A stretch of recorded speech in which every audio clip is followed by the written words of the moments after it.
आज Doubtnut app download करें। Doubtnut पर अपने सभी गणित, रसायन विज्ञान, भौतिक विज्ञान और जीव विज्ञान के डाउट्स का करो सफाया। बस प्रश्न की फोटो खींचो, एक ही प्रश्न को क्रॉप करो और तुरंत वीडियो सोल्यूशन पाओ। अभी डाउनलोड करें। हेलो फ्रेंड, इस प्रश्न में दिए गए कि मीटर सेतु के एक प्रयोग में प्रयुक्त प्रतिरोध बॉक्स से 8 ओम का प्रतिरोध निकालकर अज्ञात प्रतिरोध के लिए अविक्षेप की स्थिति तार के उच्च विभव के सिरे से 45.5 सेंटीमीटर पर प्राप्त होती है।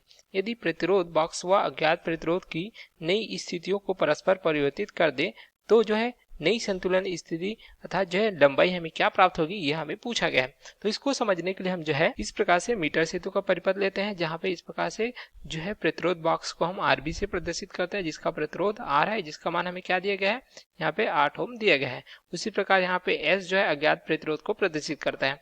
इस प्रकार से इनका मध्य बिंदु है, इसे संयोजक पेज की सहायता से धारामापी से जोड़ा गया है, जिसे हमने जी से प्रदर्शित किया है। ए बी क्या दर्शाता है, ये मीटर सेतु के तार को दर्शाता है या उसकी लंबाई को दर्शाता है। इसे इस प्रकार से किसी सेल से जोड़ा जाता है, जिसे हम के से संयोजित करते हैं। के क्या दर्शाता है, कुंजी को। इस प्रकार तार के समांतर में इस प्रकार से मीटर स्केल रखा जाता है, जिसकी लंबाई क्या प्राप्त होती है, हमें 1 मीटर या हम कह सकते हैं 100 सेंटीमीटर के बराबर प्राप्त होती है। ठीक है, अब धारामापी को इस पर स्पर्श कराते हैं तो मान लीजिए कि हमें संतुलन बिंदु प्राप्त होता है।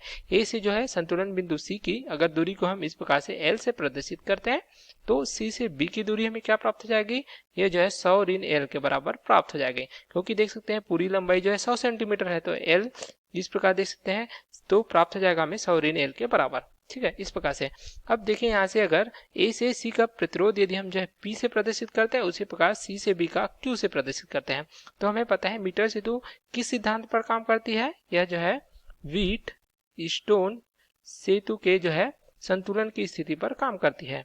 इस प्रकार से लिख सकते हैं व्हीट स्टोन सेतु के संतुलन की स्थिति। तो संतुलन की स्थिति में हमें क्या प्राप्त हो जाता है, यहाँ पे हमें प्राप्त हो जाता है P बटे Q बराबर R बटे S के बराबर।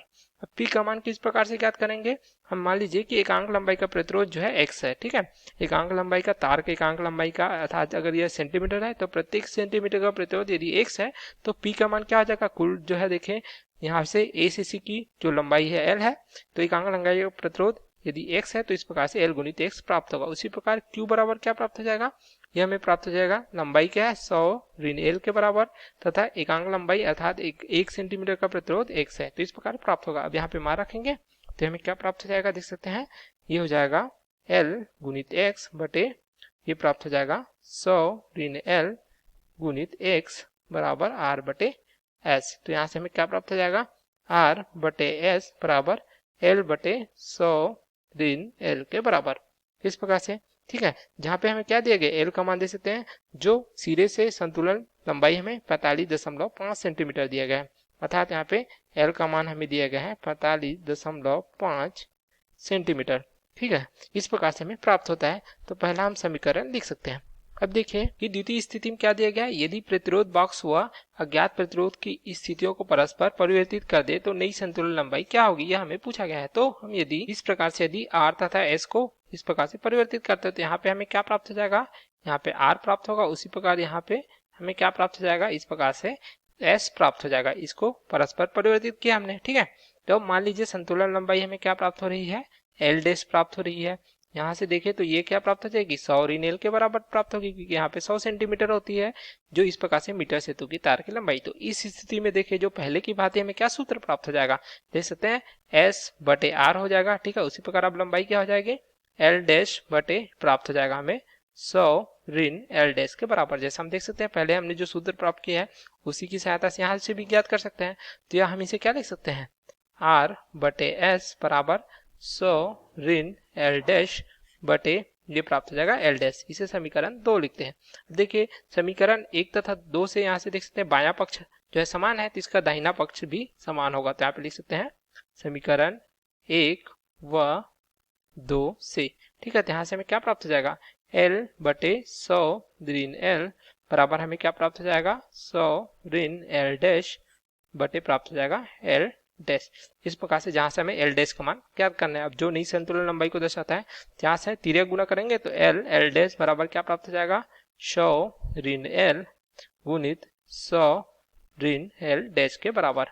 इस प्रकार से देख सकते हैं तो एल डैश बराबर प्राप्त हो जाएगा ये हमें 10,000 इस प्रकार से ऋण 100 एल ऋण 100 एल डैश ऋण ऋण क्या हो जाएगा, धन हो जाएगा एल डैश। तो दोनों पक्षों में एल डैश है तो आपस में कट जाएंगे। तो यहाँ से हमें क्या प्राप्त हो जाएगा, देख सकते हैं 100 एल डैश बराबर प्राप्त हो जाएगा इस प्रकार से जो है 10,000 ऋण इस प्रकार से 100 एल के बराबर।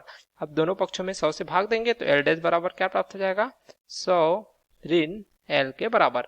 अब यहाँ पे एल डैश का मान ही हमें प्रश्न में पूछा गया है, तो एल डैश का मान किस प्रकार से प्राप्त हो जाएगा, 100 ऋण एल का मान प्रश्नानुसार देखिए जैसे हमने बताया था क्या दिया गया था 45.5 सेंटीमीटर। यहाँ पे मान रख देंगे 45.5 सेंटीमीटर यहाँ पे। तो हमें जो है नई संतुलन लंबाई क्या प्राप्त हो जाएगी, ये हमें इस प्रकार से प्राप्त हो जाती है 54.5 सेंटीमीटर के रूप में। तो इस प्रकार हमें जो है नई संतुलन लंबाई प्राप्त हो जाती है जो हमें इस प्रश्न में पूछा गया था, यदि प्रतिरोध बॉक्स के प्रतिरोध तथा ज्ञात प्रतिरोध को परस्पर जो है परिवर्तित किया जाता है। सो पहली स्थिति में जो हमें 45.5 सेंटीमीटर प्राप्त हुई थी, अब जो है प्रतिरोध को एक दूसरे से जो है परिवर्तित करने पर यहाँ हमें 54.5 सेंटीमीटर प्राप्त होगी। तो ये हमारे प्रश्न का उत्तर है। Okay, thank you. कक्षा 6वीं से 12वीं से लेकर नीट, IIT, JEE वो एडवांस के लेवल तक 1 करोड़ से ज्यादा छात्रों का भरोसा। आज ही डाउनलोड करें डाउटनेट ऐप या व्हाट्सएप करें अपने सारे डाउट्स 8400 400 400 पर।